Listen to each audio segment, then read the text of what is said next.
ماں کے 5 حقوق ہیں اولاد کے ذمہ۔ سنیں اس پیغام کو اور یاد رکھیں، جس کے سر پر اس کی ماں کا سایہ موجود ہے تو وہ اس بات کو ہمیشہ یاد رکھے کہ ماں کا ادب صرف لفظوں سے نہیں بلکہ عمل سے ہونا چاہیے۔ ماں کا سب سے پہلا حق جو ہے وہ عزت ہے۔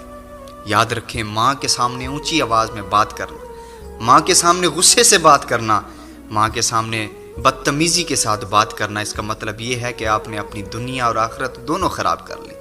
اگر آپ نے ماں کی عزت نہیں کی تو مطلب آپ نے اپنی ماں کو ناراض کر دیا۔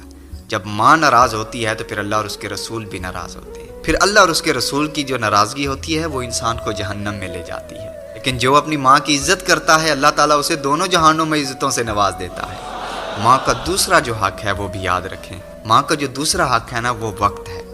یاد رکھیں اس بات کو کہ ماں کو تمہارے پیسے سے زیادہ تمہارے وقت کی ضرورت ہے۔ وہ چاہتی ہے کہ میرا بیٹا میرے پاس بیٹھے، مجھے پوچھے کہ اماں تمہارا کیا حال ہے، اماں تمہاری طبیعت کیسی ہے، اماں آپ کو کسی چیز کی ضرورت تو نہیں۔ جب بیٹا اپنی ماں کے پاس بیٹھ کر ہی تو پھر اماں کا دل بڑا ہو جاتا ہے، اماں پھر راضی ہو جاتی ہے۔ جب ماں راضی ہو کے ہاتھ اٹھا لیتی ہے تو سمجھ لیں دنیا بھی کامیاب ہے، آخرت بھی کامیاب ہے۔ اللہ اکبر۔ ماں کا جو تیسرا حق ہے وہ خدمت ہے۔ جب ماں کی خدمت کرنے کا وقت آئے نا تو صرف اتنا سوچ لیا کریں کہ جب آپ چھوٹے تھے، آپ ایک بار تھوڑا سا روتے تھے تو ماں تڑپ کے تمہارے پاس دوڑی چلی آتی تھی۔ اس نے اپنی راتوں کی نیند تمہارے سکون کے لیے قربان کر دی، اس نے اپنے سارے سکھ تم پہ لٹا دیے۔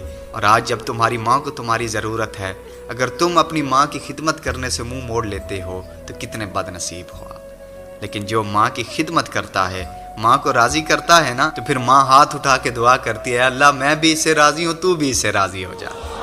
اللہ اکبر۔ ماں کا چوتھا حق بھی یاد رکھیں۔ ماں کا چوتھا حق جو ہے وہ ہے دعا لینا۔ جب آپ اپنی ماں کی خدمت کرتے ہیں، ادب احترام کرتے ہیں، اپنی ماں کو راضی کرتے ہیں تو ماں دعا دیتی ہے۔ یاد رکھیں، دعائیں تقدیریں بدل دیتی ہیں، دعائیں زندگی بدل دیتی ہیں۔ خدا نہ خواستہ کہیں ایسا ہو کہ ماں نے بد دعا کر دی تو انسان پھر نہ دنیا کا رہتا ہے نہ آخرت کا رہتا ہے۔